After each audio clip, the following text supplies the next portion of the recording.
নমস্কার বন্ধুরা, আয়োজনে অনামিকায় আপনাদের সকলকে স্বাগত জানাই। আজ আমি যে রেসিপিটি দেখাবো সেটি ইলিশ মাছের মনে হয় সবথেকে সহজ রেসিপি।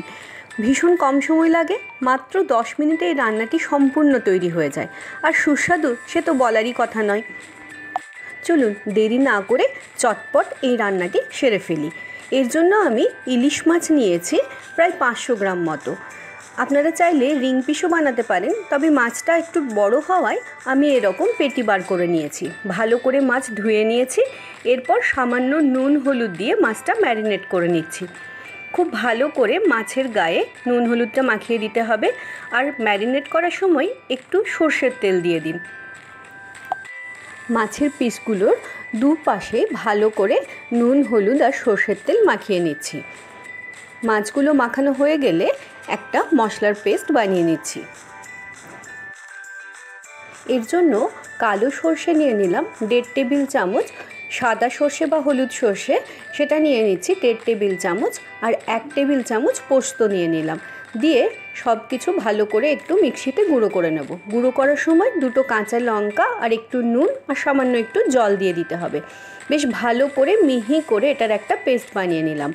এইভাবে ডাইরেক্টও ব্যবহার করতে পারেন, তবে ছেঁকে নিলে এই ঝোলটা খেতে বেশ ভালো লাগে, সেজন্য আরেকটু জল দিয়ে এটাকে একটু পাতলা করে নিচ্ছি। তারপর ছাঁকনি দিয়ে খুব ভালো করে এটাকে ছেঁকে নেব। সর্ষে বাটাটাকে ছেঁকে নিলে অনেকে সর্ষে থেকে হজমের অসুবিধা হয়, সেটাও হয় না। আর এর ঝোলটাও বেশ ভালো হয়, আর মুখে সর্ষের খোসাগুলোও পড়ে না। দেখুন খোসাগুলো একদম আলাদা হয়ে গেছে। ইলিশ মাছের রেসিপি মানেই সর্ষের তেল। কড়াইয়ে 1.5 টেবিল চামচ মতো সর্ষের তেল নিয়ে নিলাম। এর মধ্যে হাফ চা চামচ হলুদ গুঁড়ো দিয়ে দিলাম। হলুদটা থেকে কাঁচা গন্ধটা চলে যাবে, আর হলুদটা দেওয়াতে এইভাবে রঙটাও খুব ভালো আসবে। এরপর এর মধ্যে যে মশলাটা রেডি করে রেখেছিলাম, সর্ষে পোস্ত গোলা জলটা, সেটাকে দিয়ে দিচ্ছি।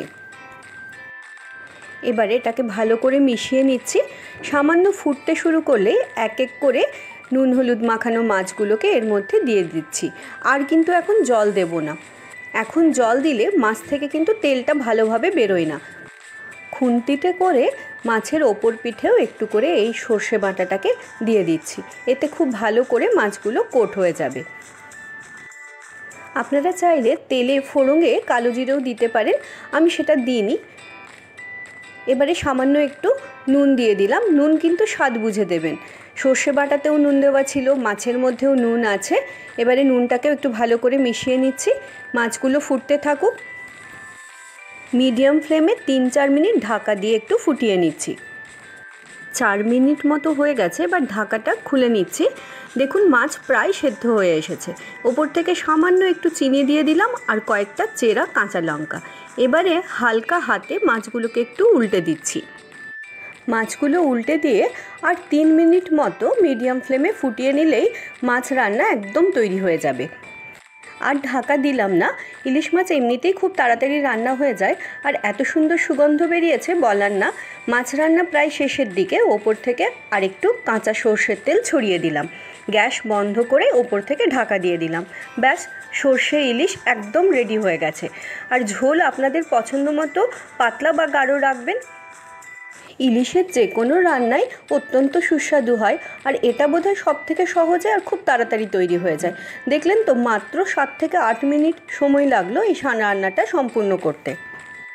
গরম ভাত আর ইলিশের এরকম একটি পদ আর মনে হয় না কোনো রান্নার দরকার লাগে। অত্যন্ত সুস্বাদু আর এত লোভনীয় যে বলার নয়। আজকে সর্ষে ইলিশ বানাবার এই ঝটপট রেসিপিটি আশা করি আপনাদের ভালো লেগেছে। ভালো লাগলে লাইক করে দেবেন আর কমেন্ট করে জানাবেন, আর সাবস্ক্রাইব করে আমার সাথে থাকার অনুরোধ রইল। সকলে খুব ভালো থাকবেন, সুস্থ থাকবেন। পরের দিন আবার চলে আসছি নতুন একটি রেসিপি নিয়ে।